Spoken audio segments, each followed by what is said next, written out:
Hello guys, வணக்கம் and welcome. நம்ம employee management system சொல்லி ஒரு அப்ளிகேஷன் கிரியேட் பண்ணுறோம். வெப் அப்ளிகேஷன் எதை வச்சுன்னா ஃப்ரண்ட் எண்டுக்கு ரியாக்ட் யூஸ் பண்ணுறோம், பேக் எண்டுக்கு வந்து ஸ்ப்ரிங் பூட் யூஸ் பண்ணுறோம், டேட்டாபேஸ் MySQL யூஸ் பண்ணுறோம். இதுதான் நம்மளுடைய அப்ளிகேஷன். இப்படி தான் நம்மளோட ஃபைனல் ப்ராஜெக்ட் அப்ளிகேஷன் இப்படி தான் இருக்க போகுது.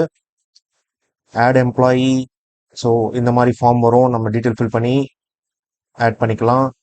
அதே மாதிரி ஒரு எம்ப்ளாயை நம்ம அப்டேட்டும் பண்ணலாம். அதே மாதிரி ஒரு எம்ப்ளாயை டெலீட்டும் பண்ணலாம். ஓகே, ஸோ இந்த கம்ப்ளீட் அப்ளிகேஷனை நாம கிரியேட் பண்ண போகிறோம். ஸோ கண்டிப்பாக உங்களுக்கு இது யூஸ்ஃபுல்லாக இருக்கும். ஸோ நம்மளுடைய ப்ராஜெக்ட் நேம் பார்த்தீங்கன்னா எம்ப்ளாயி மேனேஜ்மெண்ட் சிஸ்டம். இது ஒரு கம்ப்ளீட் ஃபுல் ஸ்டாக் ப்ராஜெக்ட். நம்ம என்னென்ன டெக்னாலஜி யூஸ் பண்ணுறோன்னா, இது வந்து பேக் எண்ட். ஓகே, இந்த ரைட் ஹேண்ட் சைடில் இருக்கிறது ஃப்ரண்ட் எண்ட். இந்த பேக் எண்டில் பார்த்தீங்கன்னா நம்ம ஸ்ப்ரிங் பூட் யூஸ் பண்ணுறோம், Spring Data, MySQL, IntelliJ IDEA use பண்ண போகிறோம் கோடை எழுதுறதுக்கு. Build tool Maven and Postman client use பண்ண போகிறோம் டெஸ்ட் பண்ணுறதுக்கு பேக் எண்ட்.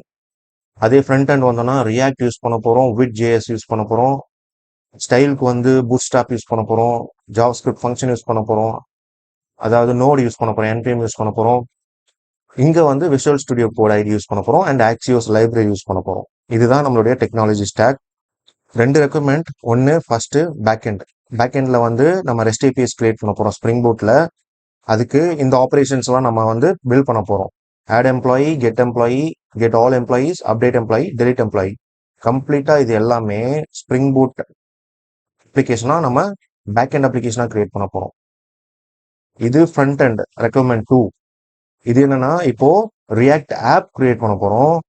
ஃப்ரண்ட் எண்டுக்கு நம்ம இந்த ஒரு சில ஆப்ரேஷன் மட்டும்தான் ரியாக்ட் ஆப்ல கிரியேட் பண்ண போகிறோம். Add new employee, list all employee, update existing employee and deleting existing employee. Application வந்து இது வெப் அப்ளிகேஷன். ஒரு யூசர் வந்து இந்த ஆப்ரேஷன்ஸ் எல்லாமே அவங்களால பெர்ஃபார்ம் பண்ண முடியணும். கம்ப்ளீட்டாக நம்மளோட ப்ராஜெக்ட் அப்ளிகேஷன் வந்து பார்த்தீங்கன்னா இப்படி தான் இருக்கும். அண்ட் நம்மளுடைய ஆர்கிடெக்சர் பார்த்தீங்கன்னா இது ஃப்ரண்ட் எண்டோடைய ஆர்கிடெக்சர், இது பேக் எண்டோடைய ஆர்கிடெக்சர், இது டேட்டா பேஸ். ஃப்ரண்ட் எண்டில் வந்து ரவுட்டர் யூஸ் பண்ணுவோம், காம்பனன்ட்ஸ் யூஸ் பண்ணுவோம், சர்வீசஸ் யூஸ் பண்ணுவோம். அதே மாதிரி ஸ்ப்ரிங் பூட்டில் வந்து பார்த்தீங்கன்னா மாடல், சர்வீஸ், டிஏஓ வந்து MySQL கனெக்ட் ஆயிடும். ஸோ இங்கே ஸ்ப்ரிங் ரெஸ்ட் கண்ட்ரோலர் இருக்கு, இங்கே ஆக்சியோஸ் HTTP லைப்ரரி இருக்கு. ஸோ இங்கிருந்து வர ஃப்ரண்ட் எண்ட்லேருந்து வர ரியாக்ட் ரெக்வெஸ்ட் இந்த HTTP ஆக்சியோஸ் லைப்ரரியை யூஸ் பண்ணி அங்கேருந்து வர HTTP மெத்தடை ஸ்ப்ரிங் ரெஸ்ட் கண்ட்ரோலரோட காண்டாக்ட் பண்ணும்.